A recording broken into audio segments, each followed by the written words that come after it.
Guys, nandito na ulit kami at mag-exercise, mag-jogging. So, ayan. Alam ko na nananawa na yata kayo sa kaka-exercise na namin. Pero, ito talaga eh. Ito talaga ang morning routine namin ni Don Rolly. Ito talaga ang routine namin dalawa. Han, tingin nga dito. Hi. Ayan. So, makikita nyo yung paligid natin. Sobrang taas na ng araw, guys.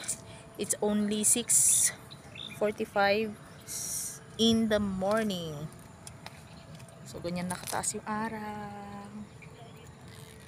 So, tara, samahan nyo kami. Walking muna tayo. And then mamaya saka tayo mag-jogging. Kasi kailangan natin ng stretch muna yung ating katawan bago tayo mag-jogging para hindi tayo ma-injured. Okay, tara. Hindi naman sa Ayan. hindi naman ata kumain. So umpisahan na naman natin ang ating araw in a good way. Diba po? Inaayos natin po kasi kikita yung paliparan ng Pilipinas dito.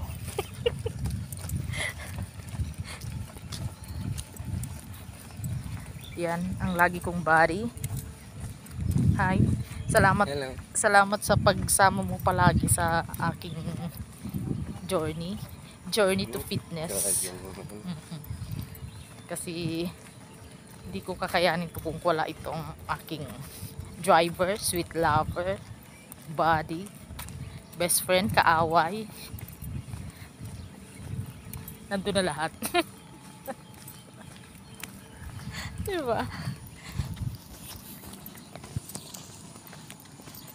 Parang ang taas na ng araw, no? Kung palang maaga pa, pero wrong timing lagi, no? Kapag kasama natin si Jerome, mga nakarang araw, umaampon, hindi maganda yung panahon. Pero may pasok kasi siya ngayon eh. Today is Thursday, April 3. So may pasok sila. Kahapon kaya namin siya kasama. It's because wala silang pasok. But now, kaming dalawa lang muna. So guys, naumpisan nyo na rin pa ang fitness journey nyo? Or nagbabalak pa lang kayo? Kung ako sa inyo, umpisan nyo na. Hindi lang naman to pang bata. Pampamilya. Hindi lang pang matanda. Pang pamilya pa daw sabi ni Rolly. So, Hindi lang pampamilya. what I learned sports pa. sa pag-walking, jogging namin is talaga discipline sa sarili talaga, no? No, disiplina talaga sa sarili. Kumbaga, Kunting discipline at saka i-enjoy nyo lang. alam mo pag nasanay ka na, hanapin mo na tuwing umaga. Parang ganun yung para sa akin nararamdaman ko pag hindi ako nakakapag walking, jogging, parang hindi kumpleto na yung araw, parang ganun, no? Kaya lang naawa naman ako dito sa isa ko kasi papasok siya ng 10 AM to 10 PM, minsan 11 PM pa. So anong oras na siya makakarating sa bahay? So tinatanong ko muna siya kung okay lang ba na mag-jogging kinabukasan, kasi kung hindi niya kaya, di escape muna, di ba? Kasi most of the time naman talaga, araw-araw talaga kami nandito. Araw-araw talaga kami nagja-jogging. So, napapansin ko sa sarili ko is, kumbaga nawawala yung mga topak-topak ko, yung stress ko, yung gumagaan yung pakiramdam ko. Kaya Yun. lang humihina yung performance level. Samantalang ako lumalakas sa performance level, Ben. Humihina daw yung Ano ba performance level ko pag nagja-jogging. Ang sakit lang kasi sa katawan. In the beginning, siguro mga first 1 week, grabe, ang sakit ng katawan ko. Parang ayoko nang ikilos yung katawan ko pag nasa bahay kasi Kasi parang every muscles na nagmo-move, ang sakit. So, ang tendency, parang ayaw ko nang gumalaw pag nasa bahay. Ayaw kong kumilos, kumbaga. Lalo na pag sa gabi na, hindi naman namamahinga ka na, tutulog ka na. Pag nagising ka na kalagitnaan ng gabi, Diyos ko, pag gumalaw ka, ang sasakit ng mga muscles mo sa bewang, sa legs, sa balikat, sa lahat. Pero sabi nga nila, Muscles, it's the key. it's worth the pain daw. It's worth the pain, sabi niya. Kasi hindi naman mag-improve yan kung walang ganun na mga bagay-bagay, di ba? There is pain, there is gain. Oo. There's a pain, there's gain.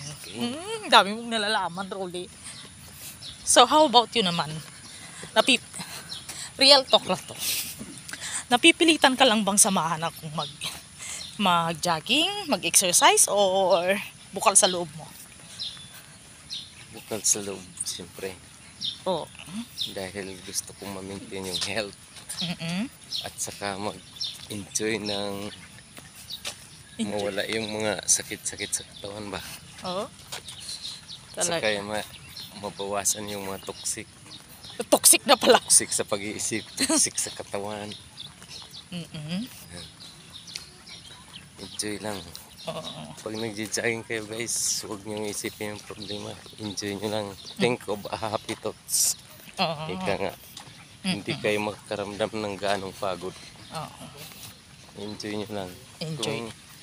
Kung mayroon kayong mapag-aanuhan ng mga sounds habang nagja-jogging, mga headset, ganyan. Go lang. Oo, enjoy nyo lang. Napakagaan sa pakiramdam. Oh, thank you for the good saying. Ah, charot, may ganun. Oo nga, tama naman. Pag nag-exercise ka, nawawala pa yung mga galit-galit mo sa dibdib mo, yung sama ng loob mo, nare-release mo lahat. Diba? So, ayan ang happy thoughts and good thoughts namin. Ayan na, magja-jogging na kami. So, bye! Move.